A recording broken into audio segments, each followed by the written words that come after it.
ಕೋಲಾರ ಪೊಲೀಸರಿಂದ ಅಂದರ್ ಬಾಹರ್ ಅಡ್ಡೆಗಳ ಮೇಲೆ ಮಿಂಚಿನ ಕಾರ್ಯಾಚರಣೆ. ಯುಗಾದಿ ಹಬ್ಬದ ದಿನ 3 ಕಡೆ ಇಸ್ಪೀಟ್ ಅಡ್ಡೆಗಳ ಮೇಲೆ ರೈಡ್ ಮಾಡಿದ ಕೋಲಾರ ಪೊಲೀಸರು.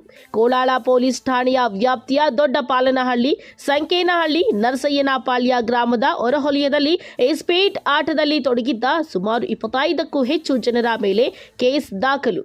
ಕೋಲಾರ ಪೊಲೀಸ್ ಠಾಣೆಯ ದೊಡ್ಡಪಾಲನಹಳ್ಳಿಯ 8 ಜನ ಆರೋಪಿಗಳು 6,000 ವಶಕ್ಕೆ, ಸಂಕೇನಹಳ್ಳಿ 6 ಜನ ಪೊಲೀಸರು 7,000 ಹಣ, ನರಸಾಪುರದಲ್ಲಿ 1,12,000 ಹಣ, 10 ಜನ ಆರೋಪಿಗಳನ್ನು ವಶಕ್ಕೆ ಪಡೆದು ನ್ಯಾಯಾಧೀಶರ ಮುಂದೆ ಹಾಜರುಪಡಿಸಿ ಕೇಸ್ ದಾಖಲಿಸಿರುವ ಕೋಲಾರ ಪೊಲೀಸರು. ಕೊರಟಗೆರೆ ಪೊಲೀಸ್ ಠಾಣೆಯ ಸರ್ಕಲ್ ಇನ್ಸ್ಪೆಕ್ಟರ್ ಅನಿಲ್ ನೇತೃತ್ವದಲ್ಲಿ ಈ ಕಾರ್ಯಾಚರಣೆ ನಡೆದಿದ್ದು, ಈ ಒಂದು ದಾಳಿಯಲ್ಲಿ ಕೋಲಾರ ಪೊಲೀಸ್ ಠಾಣೆಯ sub inspector Renuka Yadav, sub inspector Yogesh ಸೇರಿದಂತೆ ಸಿಬ್ಬಂದಿಗಳಾದ ವಿಜಯ್ ಕುಮಾರ್, ಮಧು ಕುಮಾರ್, ಪ್ರಕಾಶ್, ವೆಂಕಟರಮಣ, ಸಂಜೀವರಾಜು, ಯೋಗೇಶ್, ವಿನೋದ್ ಸೇರಿದಂತೆ ಇತರರು ಇದ್ದರು.